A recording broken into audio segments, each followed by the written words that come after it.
Lalu kita diajar supaya setiap hari amalan yang kena buat, taubat setiap hari. Mulut kita ni sebut Astaghfirullahalazim. Mulut kita ni sebut Rabbighfirli wali walidayya warhamhuma kama rabbayana saghira. Mulut kita ni sebut Allahummaghfirli. Ya Allah, tolong ampun dosa aku, ya Allah. Taubat ni tak semesti kena bersila, kena semayang sunat 2 rakaat. Tak semesti. Taubat ni memadai dengan kita buat 3 perkara je. Dalam kita taubat. Apa dia? Yang pertama, menyesal di atas perbuatan yang kita buat dahulu. Menyesal, ya Allah aku menyesalnya, ya Allah. Yang kedua, kita buang segala punca maksiat. Ni cara taubat kan. Kita buang. Dulu kita jadi maksiat ni punca apa? Kerana pakai pakaian ni lah. Kita buat maksiat ni kan. Ambil je pakaian tu, bakar pakaian tersebut. Senang ceritanya. Rugi ustaz, pakaian tu mahal.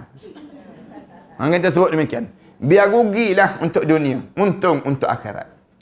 Kita jawab demikian. Kita kan, punca kita buat maksiat apa dia? Punca an yuqli'a anil maksiyah. Kita buat maksiat ni, punca apa dia? Kita buat balik maksiat. Kerana kita tengok gambar-gambar lama. Gambar-gambar lama kita ni kan, membangkitkan kenangan lalu, dia panggil. سنخوض معاركنا معهم وسنمضي جموعا نردعهم ونعيد الحق المغتصب وبكل القوة ندفعهم وبكل القوة ندفعهم بسلاح الحق البتار سنحرر أرض الأحرار ونعيد الطهر إلى القدس من بعد الذل وذا العار من بعد الذل وذا العار سنخوض معاركنا معهم وسنمضي جموعا نردعهم ونعيد الحق المغتصب وبكل القوة ندفعهم وبكل القوة ندفعهم وسنمضي ندك معاقلهم بدبيل دام يقلقهم وسنمحو العار بأيدينا وبكل القوة نردعهم وبكل القوة Bismillahirrahmanirrahim. Alhamdulillahirabbil alamin. Wassalatu wassalamu ala asyrafil anbiya'i wal mursalin wa ala alihi wa sahbihi ajma'in. Subhanaka la ilma lana illa ma 'allamtana innaka antal alimul hakim. Ya alim 'allimna min ilmika kama tarda bihi 'anna. Ya halim khalliqna bi khuluqil hilmi wa haqqqiqna bi haqa'iqil ilmi. Allahumma akhrijna min zulumatil wahmi wa akrimna bi nuril fahmi wa aftah alaina bi ma'rifatil ilmi wa hassin akhlaqana bil hilmi wa sahhil lana abwaaba fadlik wa ansur alaina min khazaini rahmatik ya arhamar rahimin wa ya arhamar rahimin wa ya arhamar rahimin, amma ba'd. Jemaah sekalian, syukur pada Allah kerana kita diberi lagi kesempatan oleh Allah untuk kita teruskan perbincangan kita tentang Nahrul Hayah. Satu tajuk yang panjang, kita cerita tentang suasana kita di padang mahsyar Allah Subhanahu Wa Taala nanti.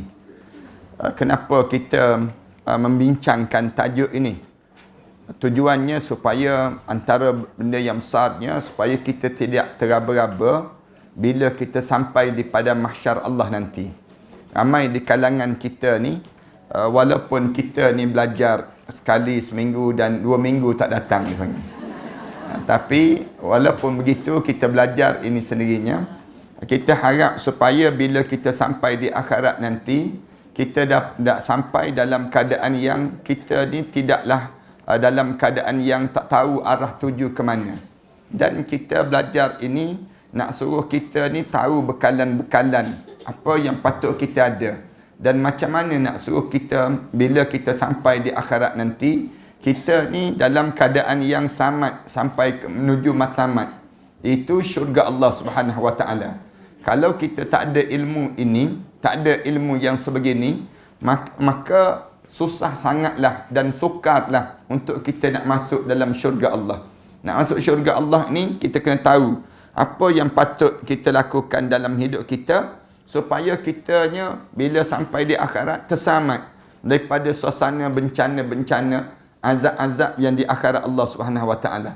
Kita berhenti pada firman Allah Taala pada pengajian yang dalam bulan Ramadan tu, kita cerita tentang wa yunajjiyallahu alladhina taqaw bimafazatihim la yamassuhumus su'u wa lahum yahzanun. Ni Allah Subhanahu Wa Taala cerita tentang waktu mana amal kita minta tunggangilah aku sepanjang aku menunggang kamu di dunia dahulu. Sampai demikian kan tajuk kita ni. Dan Allah Subhanahu Wa Taala sebut, dan kami selamatkan orang yang bertakwa dan juga orang yang kerana kemenangan mereka tersebut la yamassuhumus su', mereka ni tidak akan disentuh sikit pun yang disebut dengan su'. Su' ni maknanya benda-benda yang buruk dan juga benda yang keji yang berlaku di padang mahsyar Allah. Walahum yahzanun, dan mereka ni Allah Subhanahu Wa Taala sebut bila mereka boleh masuk dalam syurga tu, mereka tidak akan ada perasaan duka cita langsung terhadap apa yang mereka lalui ini. Amalnya membawa ke hadapan Allah Taala dan berkata, ana ulang sikitlah. Kita berhenti kat bawah tu bagi orang kafir tu kan. Tapi ana nak sebutnya tentang amal orang yang soleh ni. Amal yang membawa ke hadapan Allah Ta'ala, amalnya membawa ke hadapan Allah Ta'ala dan berkata, ya Tuhan, orang yang beramal di dunia akan mendapat hasil amalnya. Semua peniaga dan pembuat barang mendapat perniagaannya. Selain temanku ini, yang dirinya telah sibuk untuk kamu. Allah Ta'ala berfirman, apakah yang kamu minta? Dia menjawab, keampunan dan kasih sayang. Atau yang serupa dengan itu. Allah Ta'ala berfirman, aku telah mengampuninya. Bila Allah sebut begitu, kemudian dia diberi pakaian kemuliaan dan diberi kepadanya mahkota kewibawaan yang bertatahkan mutiara dan cahaya sejauh 2 hari perjalanan. Untuk orang yang masuk dalam syurga. Dia lalu berkata, wahai Tuhanku, kedua ibu bapaku telah sibuk. Sementara semua yang melakukan amal dan perniagaan memasukkan kedua ibu bapanya dengan amalnya. Lalu diberikanlah kedua ibu bapanya serupa dengan apa yang diberikan kepada hamba Allah tadi. Maknanya sama juga pahala yang didapat ini. Bagi orang kafir, amalnya berbentuk amat buruk. Beza orang mukmin dan orang kafir. Anda pernah sebut pada jemaah sekalian kan, di dunia ni kita ada 3 je kelompok. 3 je kelompok. Orang mukmin, orang kafir, orang munafik dia panggil. Walaupun kita ni sebut bangsa Melayu, Cina, India, sebenarnya Allah tak pandang yang bangsa tu. Yang Allah pandang ni 3 ni je yang diambil kira di sisi Allah. Kerana bangsa ni, kenapa Allah buat bangsa banyak sangat bangsa ni? Lita'arafu. Allah sebut untuk kamu saling kenal mengenali.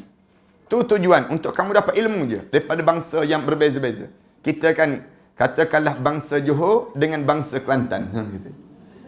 Tentu dengan kita sebut bangsa begitu tu, maka kita boleh tahu PL perangai. Orang Johor lain, orang Kelantan lain. Jadi kita dapat ilmu daripada mereka tersebut. Ilmu di sudut amalan kehidupan mereka. Tu je yang Allah nak buat. Ada pun yang ni, yang 3 kelompok ni Allah bezakan di sudut amalan yang mereka lakukan. Orang kafir, amal dianya dalam bentuk yang buruk dan baunya amat busuk yang duduk di sebelahnya. Orang kafir, setiap kali ada yang mengejutkannya, yang mengejut, maka dia menambahkan lagi kebusukan itu, menambahkan lagi keburukan itu. Dan setiap kali mana dia ketakutan, maka dia semakin menambahkan lagi. Menambah maksudnya, kalau dia ada benda yang terkejut, lagi tambah. Kemudian lagi yang disebut dengan dia rasa takut, lagi tambah buruk tadi. Buruk tu semakin memburuk. Itu cara amal mereka tersebut. Dia bertanya, sesungguhnya teman yang buruk, siapakah kamu? Orang kafir ni, orang yang tak mukmin ni, dia sibuk tanya, kau duduk sebelah aku ni, kau siapa ni? Kamu ni siapa? Yang jadi semakin teruk ni. Amal menjawab, adakah kamu tidak mengenal aku? Allah jelmakan amalan-amalan kita ni dalam bentuk macam makhluk sebelah ni. Duduk sebelah. Kemudian Lalu dijawab, adakah kamu tidak mengenali aku? Dia menjawab, tidak. Amal menjawab, aku adalah amal buruk kamu. Aku ni yang kamu suka membawang dululah. Senang gitu. Aku ni yang kamu buat benda yang tak baik dulu, aku dia lah. Sekarang bau busuk kan? Kemudian itulah sebabnya kamu melihat aku buruk dan amal kamu itu pun busuk. Kalau kita perhatikan amalan yang buruk ni kan, na'udzubillah min dzalik lah. Orang kafir kan minum arak, misal contoh. Minum arak ni minum air kencing syaitan. Air kencing orang pun orang tak minum. Air kencing syaitan kamu nak minum. Maknanya busuknya kamu. Perangai kamu. Kalau kita duduk sebelah orang minum arak kan. Duduk sebelah minum arak tu. Tak boleh tidur kita. Atas kapal terbang kan. Kita naik kapal terbang tu. Duduk sebelah orang minum arak. Allah. Tension terus. Rasa nak pelepuk-pelepuk je muka dia. Kan, sekejap-kejap minta arak. Sekejap-kejap minta arak. Kita ni, dia bau arak tu. Bau tu sampai menyengat. Sama dengan orang isap rokok je kan. Orang yang isap rokok tu, kalau kita duduk sebelah orang isap rokok tu, yang isap rokok tu sama je. Tapi, yang orang sebelah ni, sakit hati tak tahu nak cerita. Nak sebutnya gambaran bagaimana yang kalau rokok tu pun orang duk bincang lagi, hukum dia. Arak ni jelas-jelas dah haram. Dalam keadaan jelas-jelas haram tu, dalam keadaan seperti itu, bau busuk tu sampai bila? Sampai di akhirat Allah. Busuknya amal ibadah dia tadi. Sebab tu, kamu melihat aku buruk dan amal itu semakin busuk. Itulah sebab kamu melihat aku dalam keadaan busuk. Aku akan naik kepada kamu dan menunggang kamu selama kamu telah menunggang aku di dunia ini. Itu jadi demikian. Macam orang yang berzina. Orang yang berzina, dia hidup dia dengan berzina. Hidup dia. Lama-lama datang penyakit AIDS. Lepas tu membusuk. Sampai bila ni? Sampailah dia dan sampai di akhirat Allah SWT nanti.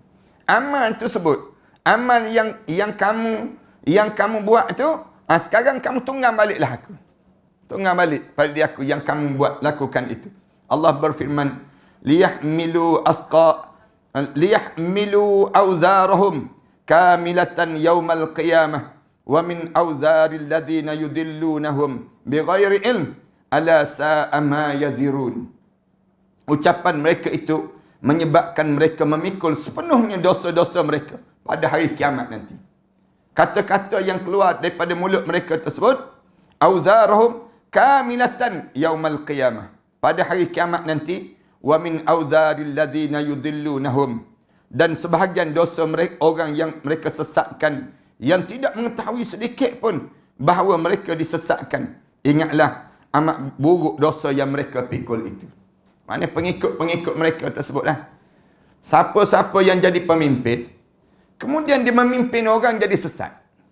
Orang yang dipimpin ni, orang yang dipimpin ni pula, ikutlah jadi buat benda yang sesat juga. Yang sesat juga. Semua dosa-dosa yang dipimpin ni menimbun atas diri dia. Menimbun atas diri dia sebut. Kerana apa dia? Orang ni, dia tak tahu pun dia sesat. Tapi oleh kerana dia dapat pemimpin yang sesat. Bila dapat pemimpin yang sesat, dia pun ikut sama. Ikut sama tersebut, yang bawa ni, yang ni lah menimbun dosa. Untuk dosa yang orang ni. Tanpa Allah kurangkan dosa untuk orang ni. Sebab tu, dosa pemimpin ni, awzaril ladzina yudillunahum bighairi ilm.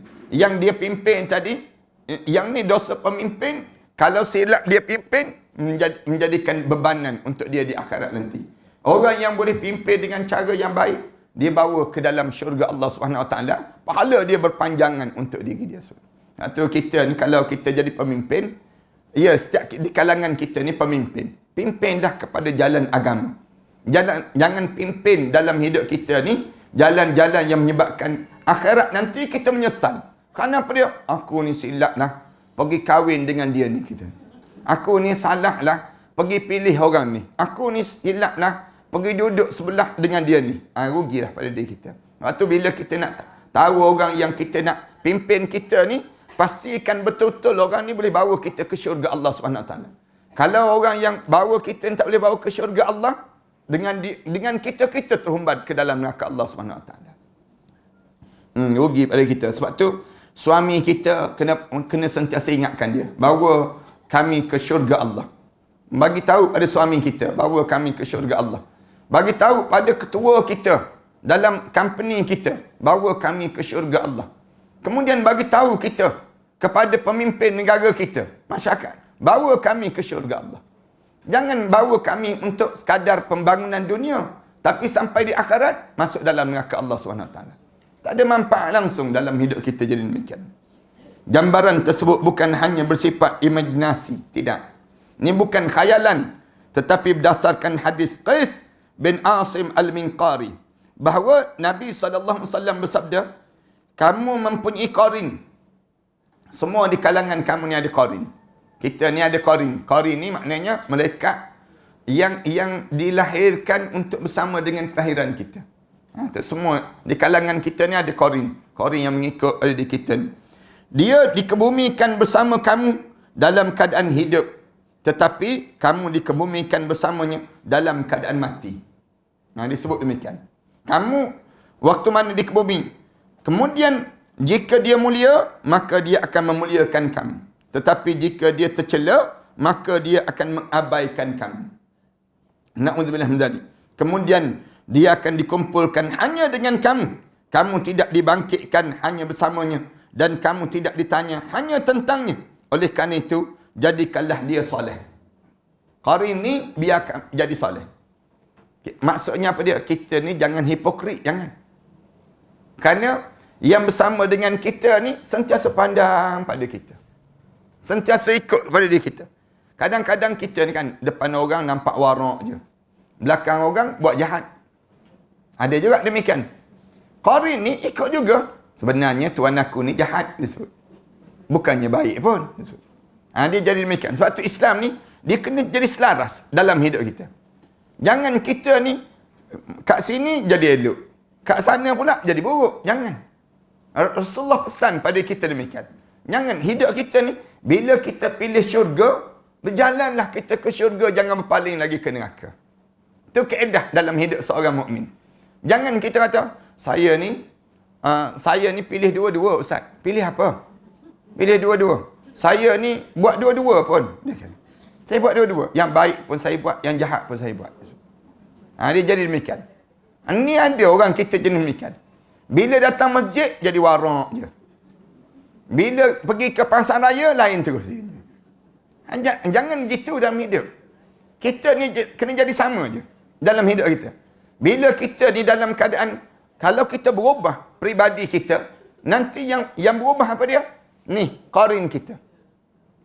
Qarin kita ni, dia berubah. Berubah dia tersebut, terkesan sampai dalam kubur kita nanti. Bawa amalan kita tengok, kau ni siapa ni? Buruk sangat ni. Rupa-rupanya qarin kita. Amalan kita ni, yang Allah jadikan jadi memburuk dan membusuk. Dia panggil demikian. Yang ni yang kita kena jaga diri kita. Oleh kerana itu, jadikanlah dia soleh. Jadikanlah yang bersama dengan kita ni soleh. Kita ni kan kadang-kadang, Ana sebut tadi lah, buat dua-dua. Quran pun dengar, lagu pun dengar. Dia panggil. Dua-dua. Lepas tu, yang teruknya, rajin dengar lagu daripada rajin dengar Quran. Lama-lama, qarin tu jadi macam tu lah. Dalam hidup kita. Amalan kita pun jadi buruk. Buruk je. Kerana apa dia? Kerana kita bercampur amalan kita. Jangan. Sebab tu Anda sebut, kalau kita dah pilih jalan ke syurga, jangan berpaling lagi ke neraka. Hidup orang mukmin ni, bila aku bertekad nak ke syurga. Jadi bila bertekad nak ke syurga tu, buatlah amalan-amalan ke syurga. Jangan sampai peringkat, kita ni bercampur-campur. Ada masa kita ni, masa nak jadi baik, yang teruknya, kita banyak yang jadi buruk. Oleh kita. Oleh kerana jika dia soleh, maka kamu akan gembira dengannya. Disebut demikian. Hadis Qais bin Asim Al-Minqari. Rasulullah sebut demikian. Sedangkan jika dia buruk, maka kamu akan mengalami keburukan daripadanya, dan dia adalah amal kamu. Tu. Kalau ada orang nak faham lagi, qarin tu apa Ustaz? Amal kita lah. Amal kita, senang cerita ni. Amalan yang kita buat. Yang Rasulullah sallallahu alaihi wasallam sebut tiap-tiap di kalangan kita ni semua lahir dengan ada qarin. Ada qarin. Semua lahir ada qarin. Sahabat tanya Rasulullah, bahkan kamu ke ada qarin ya Rasulullah? Ya, bahkan aku. Cuma qarin aku telah diislamkan awal. Beza dengan kamu. Kamu ni qarin kamu tu apa dia? Bila kamu dah akhir balik, baru terbentuk qarin kamu. Nak jadi macam mana? Pada diri kamu tu sendiri. Ni baru kita boleh faham kan? Amalan kita tu sebenarnya qarin kita. Tu yang dalam hidup kita. Dia yang akan bentuk pada diri kita ni sendiri. Kadang-kadang bila kita dah meninggal dunia, orang dengar suara kita. Orang dengar suara kita dalam rumah kita. Apa dia? Amalan kita dah tu. Qarin kita ni. Terdengar suara. Isteri kita ni dengar suara arwah suami dia. Arwah suami dia panggil nama dia. Itu amalan dia. Amalan yang dia buat atas dunia dahulu yang belum dimatikan oleh Allah Subhanahu Wa Taala. Maknanya dia berterusan hidup dan saat demikian. Perhatian sekalian, boleh ilmu lah ni hari ni dia panggil. Yang kita boleh faham pada kita. Kadang-kadang dengar menangis. Budak menangis. Menangis. Dengar suara arwah yang menangis dalam rumah. Arwah yang menangis dalam rumah. Itu apa dia? Ni amalan yang dia buat atas dunia dahulu. Amalan dia tu menyebabkan dia tangisan-tangisan demikian kedengaran saat mana dia sudah menghadap di hadapan Allah Subhanahu Wa Taala. Dia menangis tu kerana apa dia? Tu bayang dalam hidup dia atas dunia dahulu macam mana keadaan pada diri dia. Ana pernah kan cerita di Perlis cerita ni. Hamba Allah tersebut rumah dia sebelah dengan kubur. Dia meninggal dunia. Bila dia meninggal dunia tu, anak dia datang cerita pada anak ni. Anak dia cerita. Malam tu anak dia buat karaoke. Malam lepas pada ayah dia meninggal dunia tu, buat karaoke. Bila buat karaoke, anak dia ni nampak arwah ayah dia bingkah bangun daripada kubur. Nampak tu arwah ayah dia tu bingkah bangun. Dia sebut, jangan. Dia tunjuk, jangan. Dia tanya, Ustaz, apa benda yang bangun tu Ustaz? Dia kata, hantu maklimah balik ke rumah ke? Dia tanya soalan demikian. Anak kata, tu qarin dipanggil. Qarin maksudnya amalan ni lah. Amalan yang baik, yang soleh, yang akan menghalang. Ayah dia ni bagus. Katanya ayah dia ni bersih masjid, jaga masjid dan sentiasa bersedekah di jalan Allah. Maknanya, bila anak ni sendiri, bila ayah ni meninggal dunia, anak ni buat benda yang tak baik. Allahu Akbar. Sebab tu dalam rumah tangga kita ni, jaga-jagalah. Jangan kita ni, rumah tangga kita ni riuh dengan televisyen. Tapi biar riuh dengan Quran. Dalam rumah tangga kita ni, kita orang tanya, kenapa pasang televisyen? Orang tak ada, tapi televisyen terbuka. Dia kata, nak suruh riuh Ustaz. Dia sebut, nak suruh riuh. Jangan begitu. Kalau orang tak ada nak suruh riuh, pasang Quran. Bila kita pasang Quran, bila kita meninggal dunia nanti, amalan ni akan teruskan dalam hidup. Kedengaran amalan-amalan yang baik. Kerana apa dia?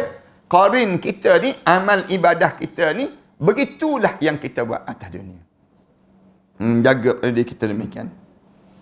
Abu Al-Faraj bin Al-Jauzi meriwayatkan dalam Rawdatul Mushtaq wa At-Tariq ila Al-Malik Al-Khaliq bahawa Rasulullah bersabda, pada hari kiamat akan datang taubat dalam satu bentuk yang baik dan bau yang harum. Yang kita taubat ini sendiri. Tiap hari kan. Berapa kali sehari taubat? 70 kali sehari. Jangan terhenti taubat. Di akhirat nanti datang ni taubat dalam bentuk wangi. Sewangi mana? Seikhlas mana dalam taubat kita. Kalau kita kata wangi tu wangi macam mana Ustaz? Semakin kita ikhlas, semakin wangilah dia. Semakin semerbaklah bauannya. Dia akan jadi demikian. Seikhlas itulah. Tidak akan menghidu baunya dan melihat bentuk kecuali orang mukmin. Orang mukmin dia nampak je. Di akhirat nanti Rasulullah cerita demikian. Taubat tu datang. Dia akan mendapat bau yang harum dan kesenangan. Ialah orang kafir tak pernah taubat. Dia nak taubat pun tak diterima di sisi Allah kerana kekafiran itu. Kekufuran dia tadi. Orang mukmin Hidup dia dalam keadaan sentiasa minta ampun. Minta ampun, minta ampun. Itu beza. Orang kafir, dia nak minta ampun, dia pergi minta sijil pengampunan. Sijil senang je dia. Dia buat dosa-dosa banyak. Dia bunuh orang, dia buat benda-benda macam gaya. Dia pergi berjumpa, dia mengadu. Dia cerita je yang dosa dia sebut. Lepas tu, Pedri dia sebut, saya ampunkanlah kamu. Padahal, Pedri itu sendiri pun pendosa juga dia. Yang nak menipu kepada orang dia ni sendiri. Dia pun pendosa juga. Hidup dia, yang boleh mengampunkan dosa kita ialah Allah. Di akhirat nanti bila kita pergi menghadap depan Allah, bau wangi ni datang daripada mana? Datang daripada kita minta ampun di atas dunia ni. Taubat kita ni hanya khusus orang mukmin yang bang. Orang yang tidak mukmin tak bang. Kenapa tak bang? Karenanya dia tak pernah taubat. Tak pernah minta ampun pada Allah. Orang kafir dan orang yang sentiasa melakukan kemaksiatan berkata. Orang kafir dia akan sebut apa dia? Mengapa dengan kami?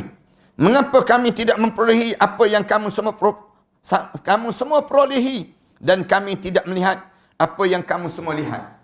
Orang kafir ni sibuk tanya, kenapa tak nampak? Kenapa kamu tak nampak? Kenapa kamu nampak? Kan orang mukmin sibuk bergembira. Waktu mana saat begitu tu, di padang mahsyar tu, suka. Orang kafir tanya, kamu suka kenapa? Benda apa yang kamu berlaku?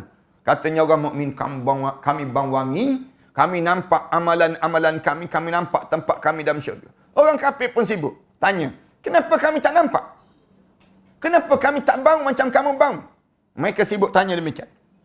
Taubat menjawab, selama hidup di dunia, kamu semua tidak mahukan aku. Sepanjang kamu hidup atas dunia, kamu tak peduli aku. Kamu tak peduli aku. Jika dahulu kamu semua menemui aku pada hari ini, maka kamu semua pasti memperolehi aku di dunia dahulu. Kalau sekiranya kamu tahu beginilah ganjaran yang Allah bagi, nescaya kamu buat. Tapi iyalah, kita hidup atas dunia ni betul-betul dikuatkan kita dengan keyakinan, dengan ilmu.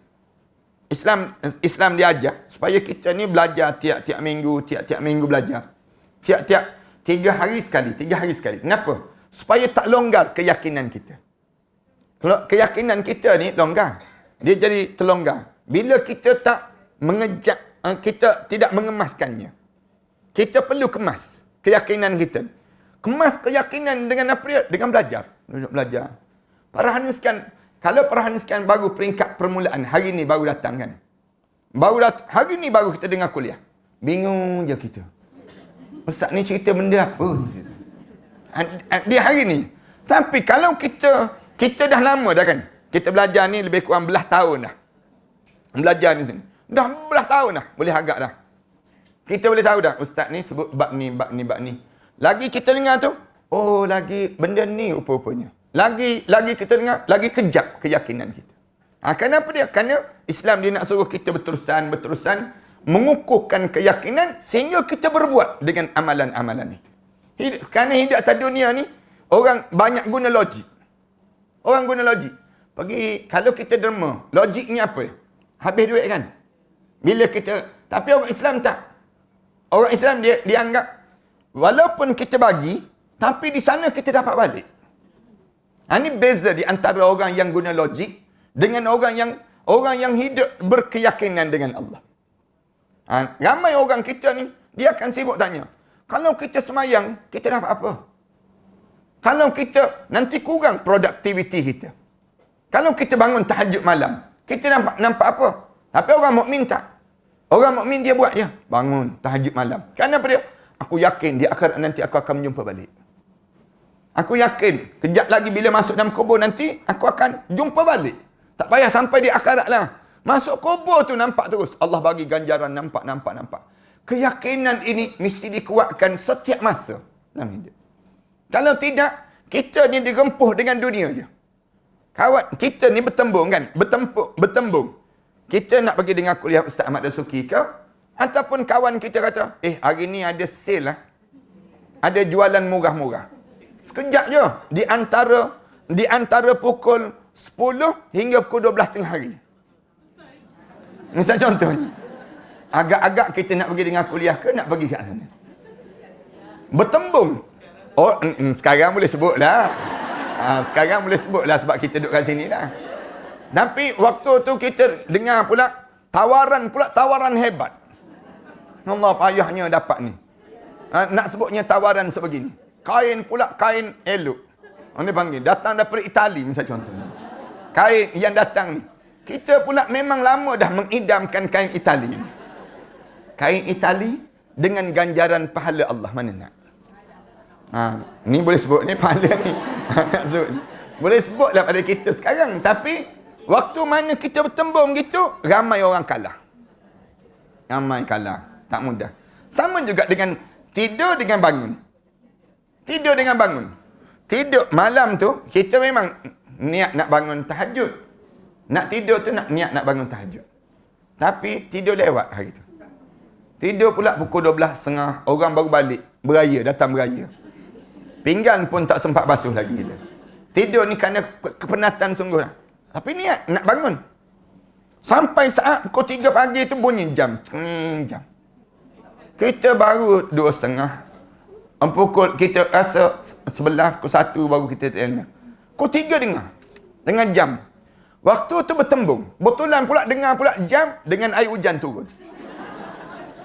Saat mana kitanya, Allah, sejuk pula untuk badan kita. Bertembung sungguh saat tersebut. Pertembungan ini, waktu tersebut kita boleh bangun juga dengan apa? Kekuatan ilmu. Aku kena bangun. Boleh jadi besok aku berjumpa malaikat maut. Dia akan sebut, kalau aku tak bangun, aku berjumpa malaikat maut, menyesal tak sudah aku. Dia sebut demikian. Tapi ada orang, alah, lusa lah bangun. Nak sebutnya. Dia jadi, waktu tu, dunia ni begitu, dunia ni. Tak mudah nak kita nak tolak. Tak mudah kita nak lalui. Saat mana bertembung di antara dunia dengan kehendak akhirat. Kehendak Allah SWT. Ini yang dimaksudkan demikian. Sebab tu kita kena ada kekuatan lah pada diri kita. Dalam istilah agama dipanggil himmah. Himmah ni maknanya kemahuan yang tinggi. Dalam jiwa kita ni, aku nak. Himmah dia panggil. Himmatul rijal. Ini dipanggil sampai satu peringkat. Dalam jiwa kita ni kena sentiasa hidup himmah ini. Himmah ini rasa nak. Kekuatan pada diri kita. Aku tak boleh. Aku tengok dah. Ramai dah orang meninggal dunia. Dia tak bawa harta benda dia. Dia bawa amalan dia je. Himmah ni lah yang menyebabkan kita boleh buat benda yang demikian. Tak mudah dia panggil. Kita nak datang tadi pun kan, ada kekuatan dia. Kalau kita datang, ustaz tak datang juga kamu. Kita yang demikian. Buatnya kita datang, ustaz tak datang, nak kita bawa kitab. Nak sebutnya pada diri kita, dia jadi demikian dalam hidup kita. Bertembung dalam diri kita. Tapi orang yang kuat dia lawan juga datang. Ini kekuatan yang mesti ada pada diri kita. Disebut lagi, kemudian mengapa kamu dapat, kami tak dapat? Taubat menjawab, selama hidup di dunia kamu semua tidak melakukan. Jika dahulu kamu semua menemui aku pada hari ini, maka kamu pasti akan memperolehi aku. Berkata, lalu disebut lagi, mereka berkata, hari ini kami bertaubat. Orang kafir kata, hari ini aku taubat. Disebut. Kemudian, maka menyerulah penyeru daripada bawah arash. Dengar ni, bawah arash Allah ni, para malaikat sebut apa dia? Amat tidak mungkin. Bohong je. Kala, sekali-kali tidak mungkin. Ni orang kafir. Saya nak sebutkan, ni orang kafir ditaubat di hari akhirat. Orang yang confused, maksudnya orang yang teragak-agak, dipanggil orang munafik. Orang munafik ditaubat bila? Bila ruh sampai di halqum. Ruh sampai di halqum baru dia percaya. Tu sifat munafik. Orang munafik ni, bila kena tarik roh dia tu, tarik ujung kaki, tarik tu, dia teragak-agak lagi. Mati ke benda ni? Keadaan apa yang berlaku ni? Ni na'udzubillah min dzalik. Jemaah jangan terlibat yang ni. Jangan terjadi. Kerana bila tarik di hujung kaki tu, sakit ni, habis tubuh badan. Tubuh badan ni rasa ngilu yang amat sangat. Kemudian ngilu tu, sampai peringkat gigi sakit, telinga sakit, habis sakit. Sakit tu, sampai hitam mata menjadi putih. Saat sakarat dipanggil. Bila begitu, syaitan pula pujuk. engkau jangan taubat lagi. Relax bro, relax katanya. Syaitan sebut, dia pujuk ni. Ni benda biasa je, normal je. Orang sakit macam ni lah. Kamu jangan taubat lagi. Satu, ramai di kalangan kita dia tak taubat di hujung kaki. Padahal kalau di hujung kaki tu, dia nak taubat, dia boleh taubat lagi. Allah terima lagi taubat. Tarik sampai ke lutut. Bila tarik sampai ke lutut, nak sebutnya, masuk kumpulan kedua tu rasa. Malaikat masuk tu, bunyi ni, badan ni, putus urat-urat ni, rasa saat mana sakarat tu, sampai mengetak bibir lah. Imam Ghazali kata, mengetak bibir. Lidah ni mengisuk masuk ke dalam.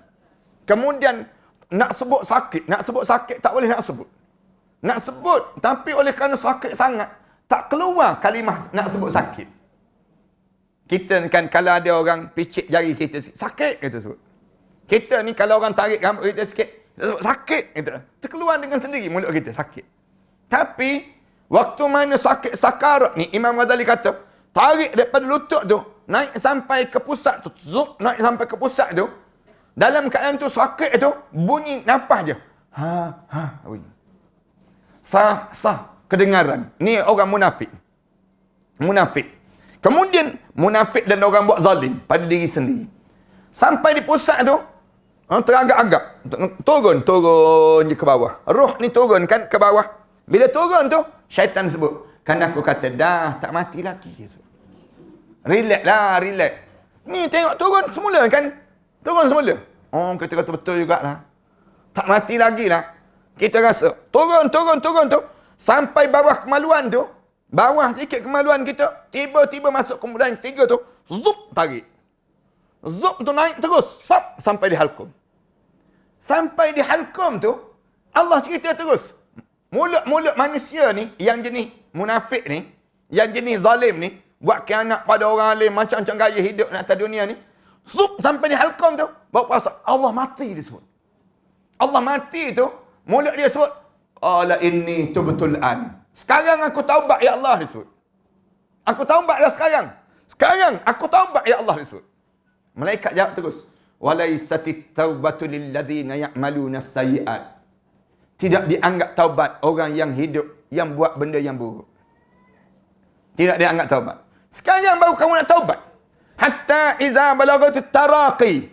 Sehingga roh kamu ditarik sampai di halkum. Wa qila man raq.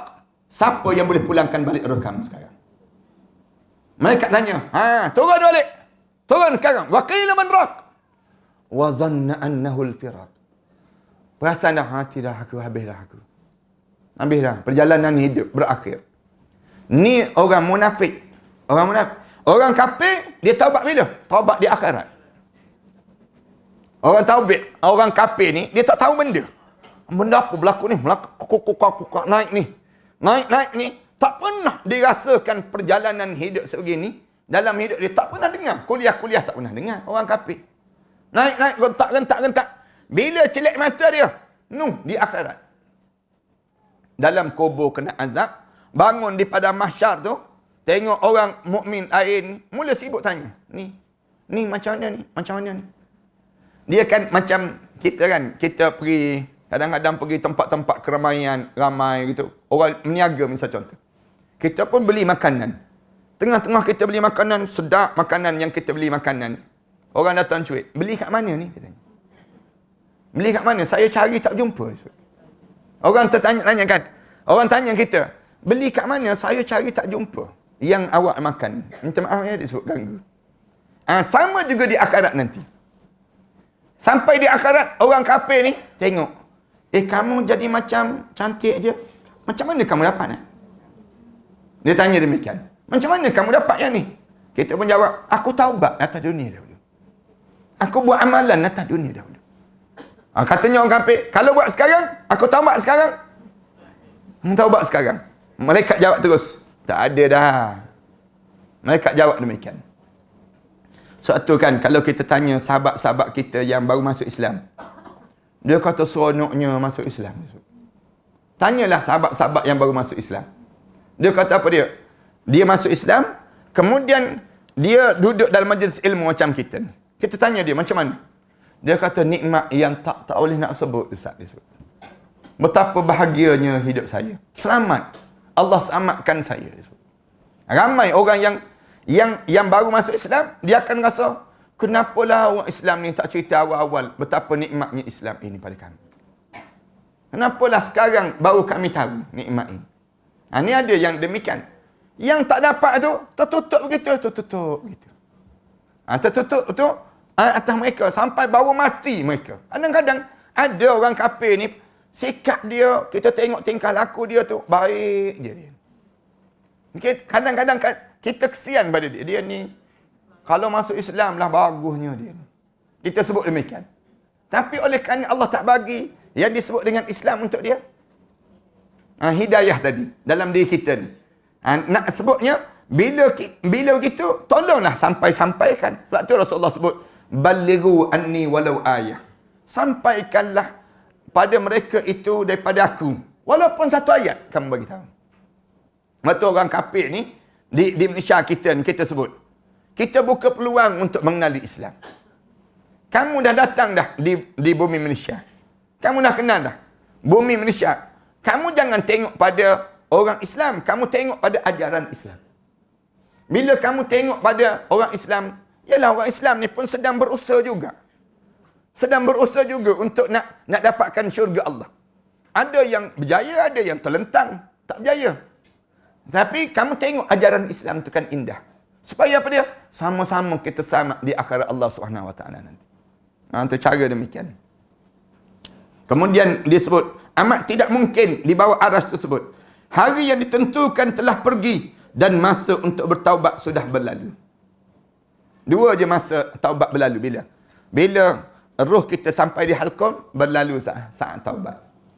Kemudian yang kedua bila matahari terbit sebelah barat dan tenggelam sebelah timur.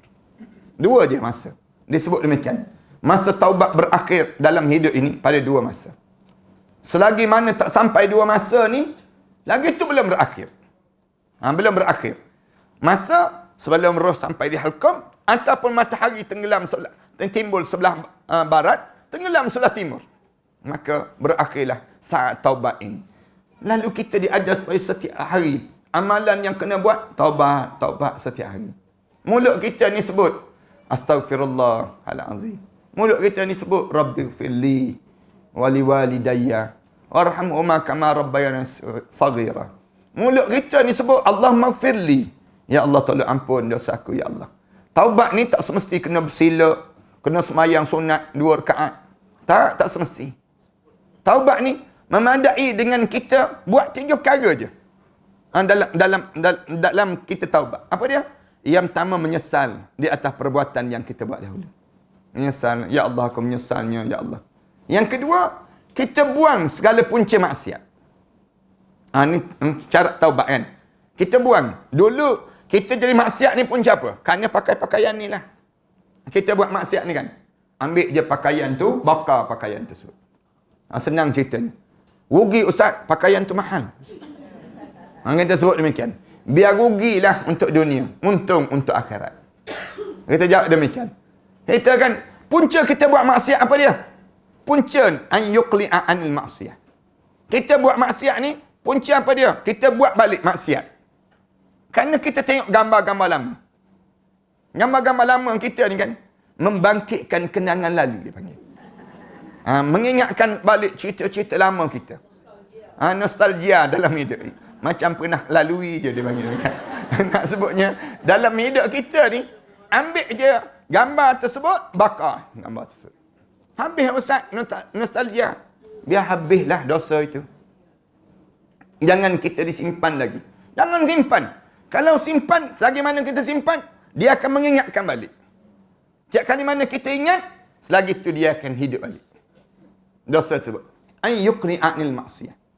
Kemudian yang ketiga, an ya'zima alla ya'uda ilaiha abada. Berazam tak nak ulang lagi sampai bila-bila perbuatan itu. Ini tanda orang yang taubat. Taubat ni, orang tanya, perlu sembahyang sunat ke ustaz? Tak perlu. Buat 3 benda ni. Kalau kita buat sembahyang sunat, boleh pun, tak ada masalah. Sembahyang sunat taubatun nasuha. Tapi kalau tak buat yang sembahyang sunat, tak apa. Nak suruh kita ni sentiasa kembali pada Allah. Menyesal, kemudian membuang, kemudian berazam. Berazam, 3 benda ni. Aku sekali-kali akan tak pandang lagi cerita lama dalam hidup aku.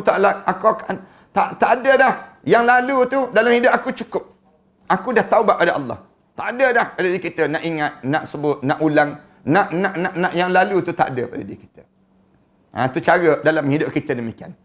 Kemudian yang keempat, tambah satu lagi kalau dosa kita dengan manusia. Apa dia? Memulangkan kembali hak yang pernah kita ambil sebelum daripada ni. Ulangkan. Kita kan pernah terambil tanah adik-beradik kita saja. Kena ingat betul-betul ni, jangan ambil. Ada di kalangan kita kan, bila nak meninggal dunia je mak dia pun nak tukar nama pada abang yang sulung. Abang sulung ni, dia pesan dah, nanti mak meninggal dunia, kamu bagi-bagi tanah ni pada adik-adik. Jangan kamu ambil tanah ni. Jangan kamu guna untuk diri kamu. Jangan kamu guna untuk keluarga. Misal contohnya, mak dah bagi tahu dah. Mak meninggal, abang pun terus bagi tahu pada adik-adik. Tak ada. Mak bagi pada abang. Mak bagi pada abang. Abang pun, adik-beradik yang lain berkata, lah. Nama dah tukar dah. Bagi dah pada abang. Abang kata, mak dah tukar dah nama pada abang. Kami, adik-beradik tanya, kami? Tak ada dah. Tak ada. Mak tak bagi pun. Mak bagi pada abang kerana abang jaga mak. Kerana abang yang dia jaga. Nak sebutnya demikian. Adik-beradik pun diam, tak kata apa. Diam lah. Lepas tu, abang ni meninggal dunia. Diguna oleh adik-beradik, anak-anak dia pula. Dosa tu bertindan. Sampai bila? Sampai pulangkan balik lah. Selagi mana tak pulangkan balik, selagi itulah dosa. Turun ke anak cucu. Sebab tu barang orang jangan ambil. Jangan ambil barang orang. Barang adik-beradik kita kan. Adik-beradik sendiri pun kita ambil. Jahat betul lah kita. Nak sebutnya, padahal adik-beradik je. Bukannya orang lain, adik kita. Adik pula adik perempuan. Misal contohnya. Adik perempuan pula, tak apalah, tak nak berkelahi lah dengan abang. Adik perempuan ni, tak apa je lah, dah dia nak ambil je lah. Allah, tapi nak sebutnya, sayangnya tanah tu. Maknya, takkanlah mak bagi pada abang seorang. Dia jadi demikian. Ni khianat dia panggil. Pulangkan balik, abang. Pulangkan balik. Jangan simpan. Kita sebelah isteri ni pula, jangan racun pula suami. Jangan bagi bang, jangan bagi. Meracun suami. Memang mak bagi pada abang kan, nama tu abang kan. Saya lawyer bang, saya lawyer. Dia sebut. Dia pula lawyer. Suami dia kata, iyalah, katanya suami. Bila masuk dalam kubur, suami masuk dalam kubur, tersumbat tu tanah-tanah dalam mulut tu. Tak boleh nak dibayang. Bangun di akhirat, dibelik tu, di tengkuk ni, 7 petala bumi. Heret tanah. Tak ada manfaat langsung. Allahu Akbar. Orang kita ni begitu, boleh. Ada di kalangan kita saat demikian. Bukan orang USJ lah. Ni orang Selatan Thailand. Ni marah orang Selatan Thailand. Nak gambarkan pada kitanya berebutnya harta ni. Bila mati tak bau-bau pun. Orang kita ni pelik kadang-kadang. Kalau kita fikir seorang-seorang, beli barang tu, beli barang. Beli penuh barang. Nak masuk rumah pun tak boleh, menyengik. Nak sebutnya barang. Bila mati, tak bau-bau pun barang tersebut. Menyesal je. Ana pergi ke istana, ada sebuah istana yang Ana pergi. Ana tengok barang-barang baru-baru lagi, cantik-cantik lagi. Ana tanya siapa ni? Ni yang Allah yarham tu lah, Ustaz. Katanya di kalangan keluarga ni sebut. Allah yarham tu. Tak sempat pakai ke? Tak, Ustaz. Semua barang baru beli, kita dapat dulu dia tu. Kita beli dulu. Kemudian letak je. Habis tu, yang tuan dalam tanah dah. Harga ni bernilai semua ni. Dengan tali pinggang, dengan jam, dengan barang-barang yang berjenama ni. Semua ada ni. Bukan RM1, RM2. Beribu-ribu harga tersebut. Apa benda yang dapat? Yang kamu rasa banyak. Kamu bila kamu mati, kamu kena jawab barang-barang ni. Dalam kubur tu, tak ada manfaat langsung pada kita. Maknanya, tolong juallah handbag-handbag yang ada. Nak sebutnya demikian. nak gambarkan, tak usah banyaklah handbag kita tu. Sikit pun. Handbag Ajinomoto je Ustaz ada sebut. Bukannya jenama lain pun sebut. Jika kamu semua datang kepada aku di dunia, maka perkara itu tidak akan bermanfaat. Disebut malaikat yang bawa aras tu kata, jika kamu semua datang kepada aku di dunia, maka perkara itu tidak akan bermanfaat. Maksudnya, sekarang tentu kamu akan dapat manfaat. Tapi dulu kamu tak lakukan. Taubat kamu semua tidak akan diterima dan tidak akan ada rahmat untuk kamu semua. Bila kamu menghadap depan Allah, dah sampai di akhirat dah. Sampai di padang mahsyar dah. Baru kamu nak taubat. Dah terlewat dah bro. Dah terlambat dah. Dah sampai di akhirat dah. Perjalanan dah kita ni 5 alam yang kita kena lalui. Kan? Anda pernah cerita pada jemaah. Alam pertama, alam kandungan ibu. Alam sekarang ni, alam fanat. Alam yang hancur. Ni alam yang kedua baru. Depan kita ni 3 lagi alam yang kita kenal. 3 lagi. Alam barzah. Kemudian alam mahsyar. Kemudian alam syurga. Sampai pada nak sampai ke alam syurga ni, 2 lagi. Masa yang nak sebutnya pada kita ni jauh jarak dia. Bukannya dekat. Jadi orang yang cerdik, sebab tu Rasulullah sebut, kalau kamu cerdik, mesti kamu berbekal untuk 2 alam depan. Kamu berbekal. Rasulullah sebut tu, Al-Qayyis man dana nafsah wa amila lima ba'dal maut. Orang yang cerdik di kalangan kamu, mesti hidup dia bekal je, simpan je bekalan. Orang ajak, jom kita membawang, tak nak lah. Tak nak lah kita sebut. Kenapa tak nak? Saya sedang siapkan bekalan untuk lepas pada saya mati. Alah, membawang sikit je, kata kawan. Kawan dia sebut, tak nak lah. Walaupun sikit saya tak nak. Misal contohnya, kenapa? Saya membekal untuk lepas pada mati saya. Orang, kadang-kadang kan kita kan, orang ajak kita, jomlah kita buat yang ni sikit untuk dunia kita dan sebagainya. Alah, saya tak berapa nak sangatlah. Kerana saya dah habis dah masa saya. Masa saya sekarang ni, mesti banyakkan bekalan. Bila? Dah habis. Dah habis usia 40 tahun. Sekarang usia berapa? Dah 50 tahun. Habis tu, bekalan saya mesti banyak untuk saya menghadap depan Allah. Sebanyak mungkin. Habis tu anak-anak, isteri kita, suami kita, ni semua saya tumpang sekejap. Ni tumpang je. Kita ni kan, sebab tu Islam larang, jangan hidup ni saling sayang menyayangi di antara satu sama lain. Kita ni bukan begitu. Cinta kita letak pada Allah. Sangkut pada Allah. Ada pun manusia, dengan manusia ni, kita hanya tumpang je sekejap. Tumpang je dengan suami kita. Tumpang je dengan isteri kita. Tumpang je dengan anak-anak kita. Keriuhan ini, kegembiraan ini sekejap je untuk dunia. Tapi yang sebenarnya, kita sedang berjalan untuk ke sana nanti. Bila kita nak pergi ke sana, kita tak bawa dah mereka ni. Tak ada dah. Yang ni kita, Allah jadikan perhiasan je. Zuyyina linnas. Aku hiaskan pada manusia. Benda yang ada atas dunia ni, rumah kita, kereta kita, segala benda, pakaian kita, makan, minum kita, semuanya perhiasan sekejap. Tapi yang sebenarnya, yang sebetulnya apa dia? Dalam kubur. Tapi kamu, bal tu'sirunal hayatad dunia. Kamu sibuk nak pentingkan dunia. Nak dunia. Pelikkan dengan kamu. Ini kan sampai Rasulullah sebut, pelik dengan orang yang macam ni. Hidup dia, fikir dunia untuk diri dia. Dia tak fikir tentang macam mana dia dalam kubur sekejap lagi. Dalam kehidupan ni. Ni biar kita jadi orang demikianlah. Orang yang nak bersiap bekalan dalam kubur, bersiap kita di padang mahsyar Allah. Para hadis kan biasa tengok kan orang meninggal dunia kan.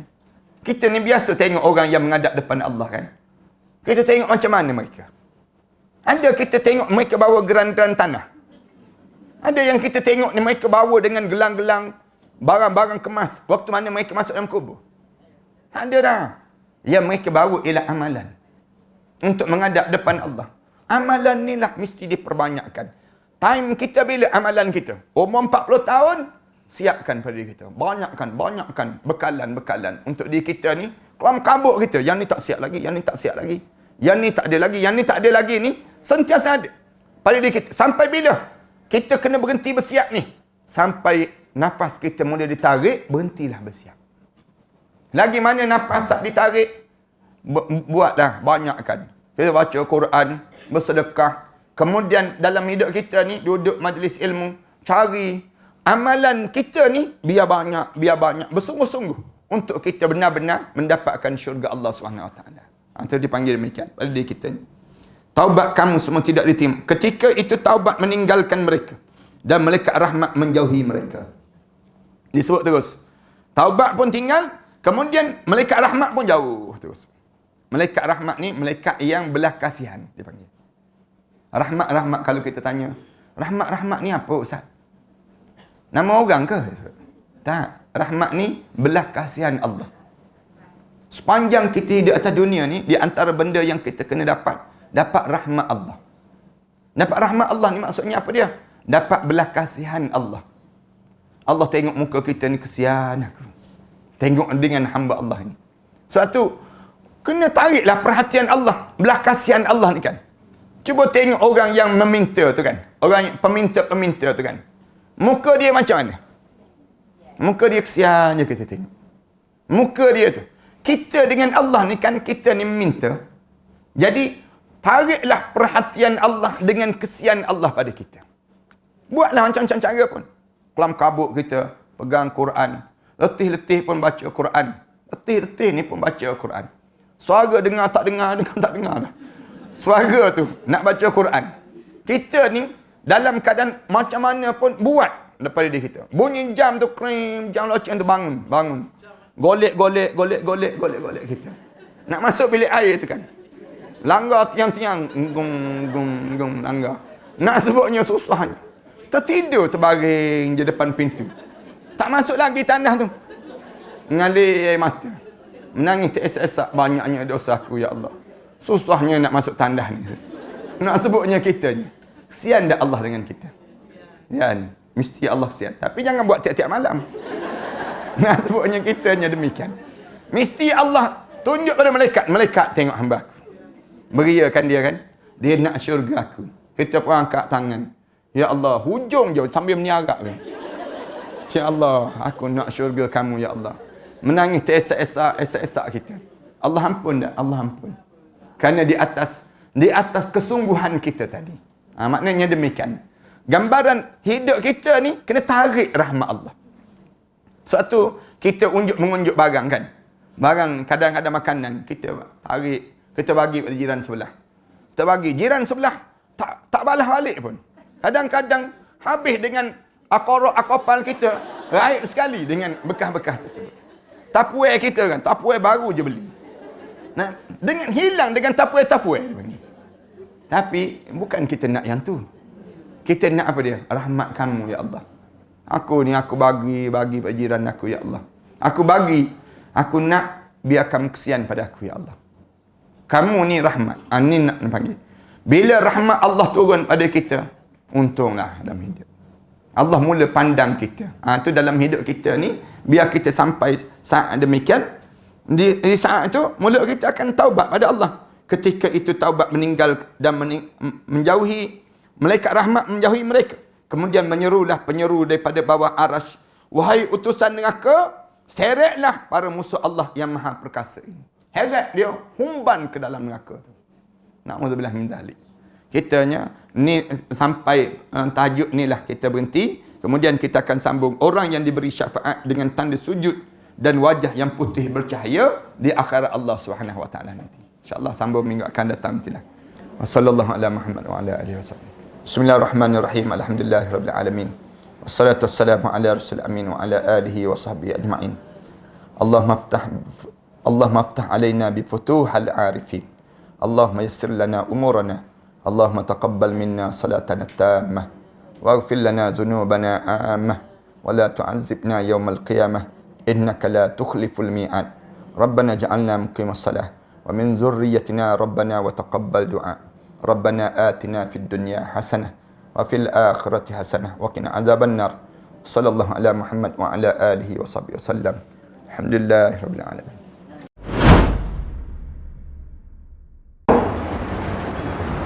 Assalamualaikum warahmatullahi taala wabarakatuh. Alhamdulillah wassalatu wassalamu ala Rasulillah wa ala alihi wa man walah wa ba'd.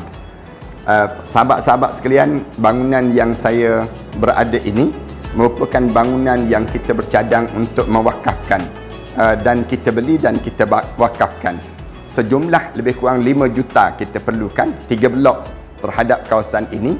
3 blok ini kita telah bersedia untuk membayarnya setelah mana 3 bulan yang akan datang nanti. Saya mencari seramai lebih kurang 1,000 orang para pewakaf yang berjumlah sebanyak 5,000 setiap seorang. Hubungi talian ini dan setiap nama itu kita akan letakkan di bawah nama-nama Allah. Kemudian kita akan tampalkan di dinding terhadap bangunan ini, dijadikan untuk kemudahan bagi siapa yang berniat untuk mewakafkan bangunan ini. Tuan-tuan jangan risau. Selama mana ada bangunan ini, selama itulah pahala kita akan berpanjangan dan berpanjangan. Ambillah kesempatan di saat mana kita mempunyai peluang yang Allah bagi pada diri kita ini untuk sama-sama kita menyuburkan dan mewangikan kubur-kubur arwah-arwah ayah kita, arwah ibu kita, arwah-arwah yang telah meninggal dunia. Dan tak lupa kita pun bakal arwah yang kita akan mewakafkan bangunan ini, pahala-pahala akan berpanjangan dan berterusan. Setakat ini kami telah bersedia untuk membeli daripada pemilik yang bukan Islam kepada menjadi milik orang Islam pula. Mari bersama dengan kami, mudah-mudahan Allah jadikan kebaikan kepada dalam wakaf-wakaf di kalangan kita kepada para pewakaf yang telah mewakafkan ini. Wallahu a'lam.